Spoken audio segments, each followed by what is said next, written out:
Imagine stumbling upon a lotus seed pod, a honeycomb, or even the surface of a sponge.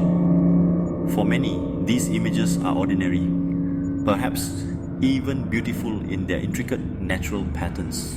But for some, such sights trigger an intense, immediate sense of discomfort or dread. This is the experience of trypophobia, an aversion or fear of clusters of small holes or bumps. Though not officially recognized as a diagnosable disorder in the Diagnostic and Statistical Manual of Mental Disorders, trypophobia is a very real phenomenon for those who experience it. The term is derived from the Greek words trypa, meaning hole, and phobos, meaning fear.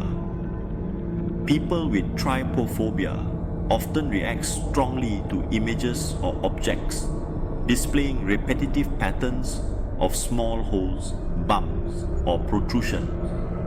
Common triggers include the aforementioned lotus seed pods, honeycombs, coral structures, and even certain man-made items like aerated chocolate or bubble wrap.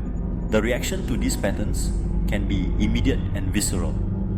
Some report feelings of nausea, itchiness, or general unease. Others may experience anxiety, panic attacks, or even full-body goosebumps. The response is not simply a dislike, it's a genuine, sometimes overwhelming, physical and emotional reaction. But what causes this peculiar fear? Researchers have explored several theories to explain trypophobia. One popular explanation is rooted in evolution. Certain patterns found in clusters of holes bear a resemblance to the skin of dangerous animals, such as some poisonous frogs, insects, or other creatures that early humans would have needed to avoid for survival.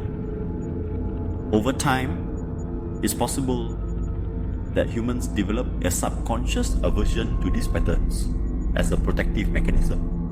Another theory suggests that clusters of holes can resemble the appearance of infectious skin diseases or parasites, provoking a deep-seated sense of revulsion as a way to steer us away from potential contamination. Interestingly, trypophobia isn't always about fear in the traditional sense. For many, it's more about intense discomfort, disgust, or even physical sensations like itching or crawling skin. This makes it somewhat different from more classical phobias, where the primary response is fear or terror. Social media and the internet have played a significant role in bringing trypophobia into public awareness.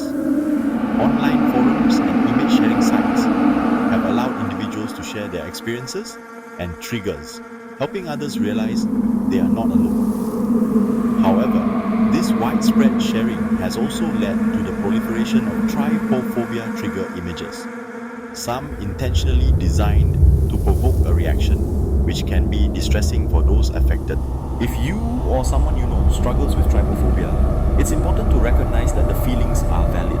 While avoidance of triggers is a natural response, it's not always possible in daily life. For those severely impacted, techniques such as cognitive behavioral therapy or gradual exposure under the supervision of a mental health professional can help manage the reaction. Mindfulness and grounding exercises may also reduce the intensity of the response by refocusing attention away from the trigger.